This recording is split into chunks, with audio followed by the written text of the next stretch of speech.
It's another installment of Rieva to the Rescue. Rieva, as always, thank you for being here.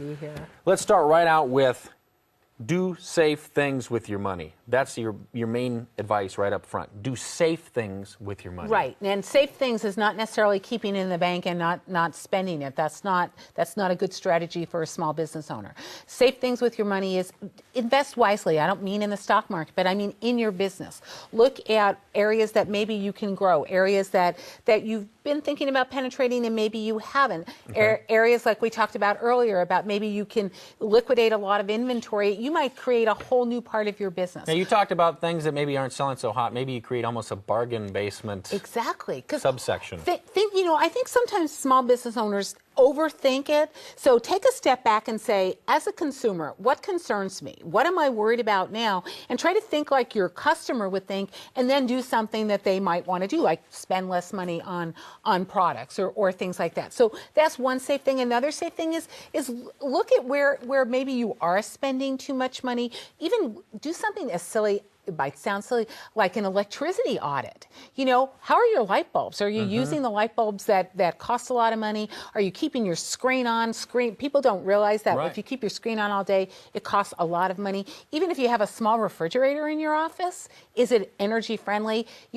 Even in my home, I mean, some people use regular refrigerators. When I went and got an energy friendly refrigerator, my electric bill went just that was $30 a month. A lot of small things that are adding up. A lot of small things can add up. Wow. So you got to be smart about it. All right. Somebody is paying his phone bill, so that's a good thing. David, you're on the phone. You got a question for Rieva?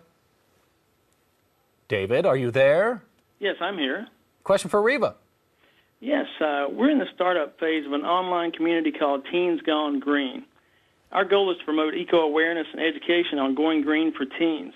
We want to be for-profit and hope to secure advertisers as well as see this as a global opportunity.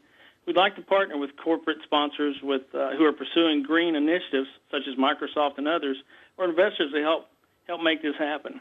As green is the end thing and teens represent the future of our planet, how do we, as a startup, get the capital and sponsorship to make this happen?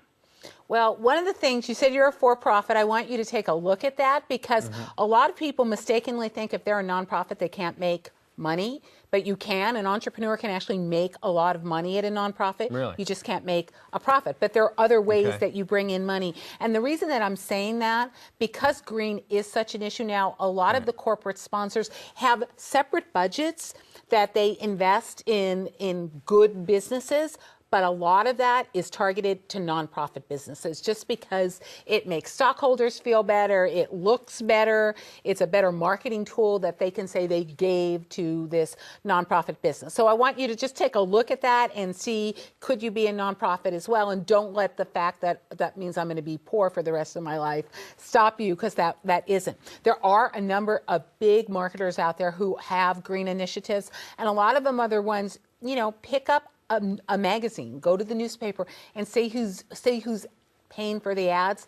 Right. Counterintuitively, the oil companies, they like to do it because they like to sort of counter their image. So call the oil companies and the car companies. I know for one, Toyota has a big green initiative. So go to the places that actually are playing in the space, because first of all, you don't need to explain it to them, and second of all, they're more apt to come up with the cash.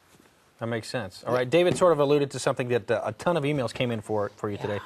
Funding sources, because in addition to your big, great idea, you need to find a big open wallet somewhere. Where to get the money from. Yeah, you know what, if you're starting up right now, the truth is it's the same as it was. Most startups are funded by family and friends, and so if you're a startup, you're just going to have to go there. Just be smart about it. You don't want to really, at a time like this, maybe put your house up, because what happens if you can't pay that bill? But be smart about what you're doing. But there's a lot of resources out there for small businesses. Who's your banker? Or do you have a good relationship with that banker? Banks are consolidating now. So it's a good time if you had a banker and maybe that banker's not there anymore and maybe you never heard from them. Shop around. The banks are all beating with each other saying, I want your business, I want your business. So go find it. Look at the community banks, the regional banks, and please do your due diligence. Make sure that bank is solid. Credit unions. Angel networks. There are still a lot of angel networks that are out there, and these are high wealth individuals who are looking to fund other businesses. They're looking for people with great ideas. They're looking for people with great ideas. Some of them want to have a say in how you run the company. Sure. Others don't. So again, you have to shop carefully. There's venture capitalists. A lot of people, I was talking to Susan before in a previous segment, says a lot of people are under the mistaken idea that if you don't have that VCs are just looking to fund tech businesses. They're not. So, Okay. but again, it has to be a great idea that can start here and take off. But you can go there, or go local. Talk to your family and your friends. Even if you're in business, it's a great way to get that expansion capital, and not just as an investment, but maybe as a partnership. This is one thing that might be really smart today, is find a business similar to yours, and maybe if you can team up, maybe they don't even have to be in the same city, because no matter what you're doing, you need a website to do it. So maybe you could team up online and create a joint venture that way. Okay. All right. Now, you've talked about some funding sources, some alternative other than banks, but all of this really comes down to cash, and the small business especially. Cash flow, cash on hand is an important thing, and you always have some great tips on how to keep it flowing, which is the important part. You need to get your bills paid because you need to pay your bills. Right. I mean, that's the whole situation. So you have to look at who are you doing business with and how are they paying. And you know what? Sometimes people are afraid to call, especially if they're doing business with a bigger company. Call up and explain your situation and say, you know what, I really need you to pay me. And chances are that you might get somebody friendly in accounting, and it's just part of their system, and you're at the bottom of the pile, and a nice phone call may move you up to the top of the pile. Also, though, call your suppliers, see if you can juice it. If you can say, I'll give you 2% off if you pay me within 30 days or 45 days, whatever you're comfortable with, or 15 days. You know, maybe 15 days you can juice it a little more. And then there's the, I don't want to call it a last resort, because I know a lot of entrepreneurs who are doing it. Right. They're selling their receivables, and you can sell them to companies called factors. And what you do is, let's say you have an invoice and you have a receivable, and we'll just use a round number, that it's $100,000. Okay. So you go to one of these companies and they see that this is a legitimate receivable. They will buy that receivable from you minus 4%, 5%, 6%. A lot of the rates vary. So again, do your homework. And so you get, and they'll go collect on your behalf. well, they get paid the 100, but they give you 95. Right. So you lost 5,000 on it, but you have it today, You got and paid. you can pay those bills. Where do you find these companies? Go online. They're all in the Okay. search engines. Ask your banker too. They might recommend people. The other thing that you should think of also is, while you're saying to people, I'll give you a discount if you pay early, maybe if you pay early, you'll get a discount too. So that's if you owe somebody $15,000, find out if you pay within 15 days and you can get the cash, can you make that 12? Okay. So everything is negotiable right now. And another thing to do is, I would look at everything. Look at your lease, talk to your landlord, see, a lot. Maybe you want to move. You might not want to move, but there's a lot of great deals in commercial real estate out there right now. I know guys who decided to buy, they needed to move. They decided to buy a building because the cost of buying buildings now were so much less than they were before. Wow. So you got to rethink everything. You have to start from ground zero. All right. My palm is buzzing here. Windows Mobile Smartphone. We're getting a call if I do this correctly. Sharon in Seattle is here. Sharon? Hi there. Hi. You've got a question for Rieva? I do. I'm launching a new company called Bed Voyage. I design travel sheets for taking to hotels and on cruises. And my question is, how do I determine when and how much I should spend on advertising and marketing? How much?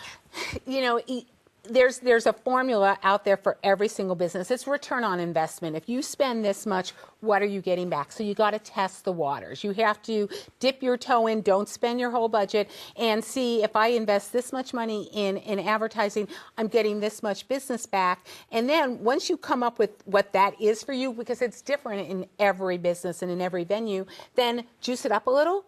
And see if it juices it enough to get back, or even take it down a little and see if you can sustain that.